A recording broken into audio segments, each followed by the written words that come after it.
Dimanche 24 mai, salle de l'Étincelle d'Algrange, a eu lieu l'installation du conseil municipal de la cité aux 4 mines. Méga Info Régivision en avait parlé. Les 29 conseillers élus le 15 mars dernier se sont donc exprimés. Patrick Perron fut réélu maire, 22 votes pour 7 blancs. Deuxième ordre de ce conseil d'installation, la désignation des adjoints et leur vote. La majorité a proposé une liste de 8 adjoints. La liste de 8 adjoints furent élus avec 22 voix pour 7 blancs. Premier adjoint, M. Antoine Fosso, en charge du logement et de l'urbanisme. Deuxième adjointe, Joséphine Leland, aux affaires sociales CCAS. Troisième adjoint, M. Jean-Louis Mérat, à la culture. Quatrième adjointe, Carmen Noiret, cadre de vie et environnement. Cinquième adjoint, M. Guy Muller, en charge des sports. Sixième adjointe, Mélissa Blaisin, affaires scolaires. Septième adjoint, M. Renaud Prépin, aux finances. Huitième adjointe, Mme Aurélie Lopico, suivi des associations. Petite présentation de l'équipe numéro par numéro. Première adjointe à se présenter pour ce premier numéro, à se présenter et présenter son programme, Madame Joséphine Leland, aux affaires sociales CCAS. Je m'appelle Joséphine Leland, je suis adjointe aux affaires sociales pour mon 3e mandat. Alors, vu la conjoncture actuelle, nous avons, avec le virus, nous avons 35% de personnes bénéficiaires qui sont en difficulté en plus que les autres années.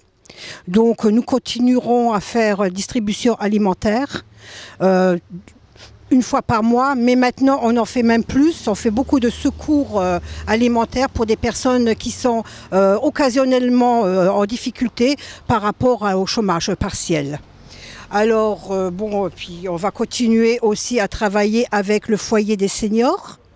Alors, une nouveauté pour ce mandat-là, si tout va bien, nous avons un nouveau cuisinier et nous allons faire une cuisine traditionnelle qui fera peut-être attirer plus d'Algrangeois qui voudront venir se joindre à nous.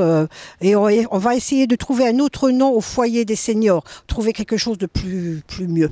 Sympathique. Et on continuera avec le foyer des seniors, avec des animations comme la fête des mères, la fête des pères, le Beaujolais, jeux de cartes. Pourquoi pas les emmener au cinéma? On voudrait faire aussi un pique-nique, si le temps le permet, mais je pense que oui. Après, il y a aussi les repas de Noël des seniors. Bon, je ne sais pas si cette année on pourra le faire, le repas dansant, étant donné la conjoncture. Bon, si jamais on peut le faire, on le fera. Sinon, il y a le colis qui sera donné aux personnes qui ne viennent pas au repas. Et si jamais on ne peut pas faire de repas, on fera un colis pour tout le monde. Il y a une nouveauté qu'on fera cette année, c'est organiser des voyages. Alors là, je vais voir avec Madame Elisabeth Leclerc et commencer par un week-end naturellement, puis voir si on peut continuer pour faire des voyages pour les seniors. Si on fait aussi un repas, on a fait des repas dansants, alors qui ont bien marché. Alors dès qu'on pourra, on recommencera à faire des repas dansants de midi.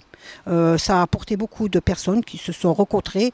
Là, c'est ouvert à toutes les personnes et à tous les âges.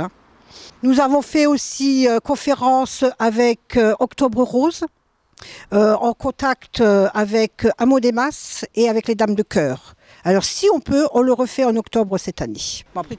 L'Octobre Rose, c'est une prévention du cancer du sein. Mais maintenant, il y a aussi, ils le font aussi sur tous les autres cancers, comme les intestins et puis autres. Mais vraiment, l'Octobre Rose, c'est vraiment pour le cancer du sein. Nous avons aussi un projet, on voudrait voir avec un médecin gériatre et faire une conférence sur les maladies cognitives, genre Alzheimer et autres. C'est surtout pour les aidants. Alors nous avons une salle, Les Glycines, qui a été ouverte depuis 2 ans. Avec Monsieur Guy Bonifazi, on voudrait faire des réunions de solitude qui ont bien marché auparavant. Et puis aussi, dans mon nouveau projet, c'est faire des ateliers cuisine. Les ateliers cuisine, c'est de travailler avec les produits, les denrées que nous recevons de la banque alimentaire et de montrer, d'expliquer aux personnes comment peut-on cuisiner avec ces denrées-là. On peut faire, comme on avait fait auparavant aussi, un barbecue avec les personnes qui sont en difficulté et aussi un goûter de Noël. Ce qui nous importe, nous, dans le CCAS, c'est de réduire les inégalités et de faire que les personnes ne se sentent pas exclues.